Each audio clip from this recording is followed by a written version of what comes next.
जय महाराष्ट्र मित्रांनो, स्वागत आहे तुमचं तुमच्या लाडक्या भावाच्या युट्यूब चॅनल एडिटर संजय का नवीन इंटरेस्टिंग व्हिडिओमध्ये. तर फायनल मित्रांनो, आजचा व्हिडिओ आहे तो आजचा व्हिडिओ इंटरेस्टिंगच झालेला आहे. प्रत्येकाने व्हिडिओ लाईक करा, जर आपल्या चॅनलवरती नसेल तर प्लीज चॅनलला सबस्क्राईब करा. त्याचं मित्रांनो आपल्याला इंस्टाग्रामला देखील फॉलो केली नसेल तर फॉलो करून द्या, आयडी साईडला दिसून जाईल. तर चला मित्रांनो, जर न घालता आपण आपल्या व्हिडिओला सुरुवात करूया.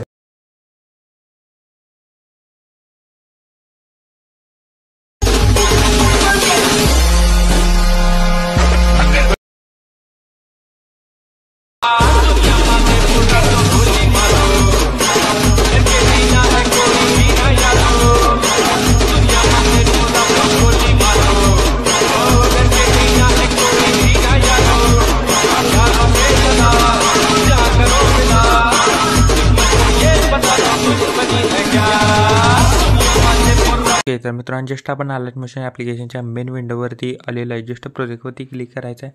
मग तुम्हाला बिटमार्क शेपेट असे दोन प्रिसेट दिलेले आहेत. ते जस्ट तुम्ही अलर्ट मोशनमध्ये इम्पोर्ट करून घ्यायचे. ते इम्पोर्ट केल्याच्या नंतर बिटमार्क प्रिसेटला ओपन करायचं. ओपन केल्यानंतर काहीसं अशा प्रकारे दिसून जाईल. मी ते तुम्हाला एक PNG आणि पुढं ब्लिंक इफेक्ट दिलेले आहेत. ते जस्ट दोन हाईड आहे ते अनहाईड करा. बघू शकता काहीसं अशा प्रकारे दिसून जाईल.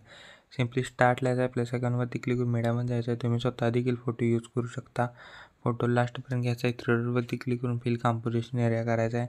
8.14 पाशी येऊन एकदा स्प्लिट करायचं आहे आणि दोन्ही सॉंगच्या वरती घ्यायचे आहेत. बघू शकता काहीसं अशा प्रकारे दिसून जाईल. स्टार्ट लिहायचा आहे.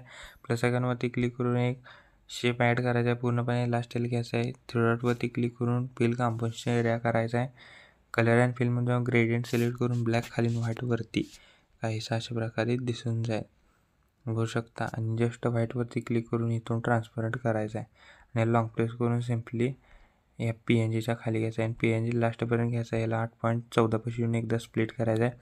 बघू काहीशा अशा प्रकारे दिसून जाईल. सिम्पली स्टार्ट लिहायचं आहे. प्लस आयकॉनवरती क्लिक करून एक शेप ॲड करायचा आहे. पूर्णपणे लास्टला घ्यायचा आहे. याला थ्रेडवरती क्लिक करून strain to fill composition area करायचा आहे. याला बॉर्डर अँड स्ट्रोकमध्ये जाऊन स्ट्रोक इनेबल करून स्ट्रोकची साईज 10 ठेवा.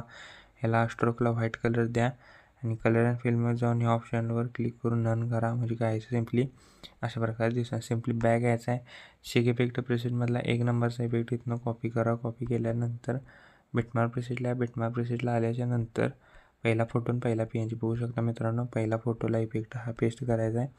त्याच्यावर पहिली PNG त्याला बघू शकता. सिम्पली बॅग घ्यायचा आहे. शेक इफेक्ट प्रेसेटमधला 2 नंबरचा इफेक्ट इथनं कॉपी करा. कॉपी केल्यानंतर बिटमार्क प्रेसेटला आल्याच्या नंतर सिम्पली सेकंड फोटोला हा इफेक्ट पेस्ट करायचा. फक्त सेकंड फोटोला बॅग यायचा आहे. शेक इफेक्ट प्रेसेटमधला पूर्णपणे लास्टचा इफेक्ट इथनं कॉपी करा. कॉपी केल्यानंतर बिटमार्क प्रेसेटला आल्याच्या नंतर जस्ट 2 नंबरच्या जो इमेजवर जो PNG आहे स्प्लिट केलेला त्या ह्याला इफेक्ट हा पेस्ट करायचा आहे. 3 नंबरचा पहिला इफेक्ट फर्स्ट फोटो आणि फर्स्ट PNG, दुसरा इफेक्ट आहे तो सेकंड फोटो आणि थर्ड इफेक्ट आहे तो फक्त वरच्या सगळ्या इमेज PNGला. बघू शकता मित्रांनो, व्हिडिओ कम्प्लिटली आपला रेडी झालेला आहे. या व्हिडिओवर तुम्ही इंस्टा देखील यूट्यूबचे सिम्बॉल घालू शकता. जस्ट कोपऱ्यात शेअरचं ऑप्शन दिसेल त्याच्यावर क्लिक करायचं आहे. व्हिडिओची रेजोल्युशन 1080 पिक्सल किंवा 720मध्ये पण तुम्ही एक्सपोर्ट करू शकता. जस्ट इथनं तुमच्या येणं हे करायचं आहे, ही रेस्ट ठेवायची आहे. पूर्णपणे लास्टलाच घ्या आणि जस्ट एक्सपोर्ट नावाचं बटन दिसेल त्याच्यावर क्लिक करा आणि इथे एक्सपोर्ट टू एनीवर क्लिक करून हा व्हिडिओ तुम्ही तुमच्या गॅलरीमध्ये एक्सपोर्ट करण्यास सुरुवात करायची आहे. ओके, तर मित्रांनो आजच्या व्हिडिओमध्ये एवढंच होतं. व्हिडिओ कसा झाला मला कमेंट करून नक्की सांगा. प्रत्येकाने व्हिडिओ लाईक करा. जर आपल्या चॅनलवर तुम्ही असेल तर प्लीज चॅनलला सबस्क्राईब करा. तोपर्यंत चॅनलचे बाकी व्हिडिओ आणि एडिटिंग शिकवा. तोपर्यंत जय हिंद, जय महाराष्ट्र.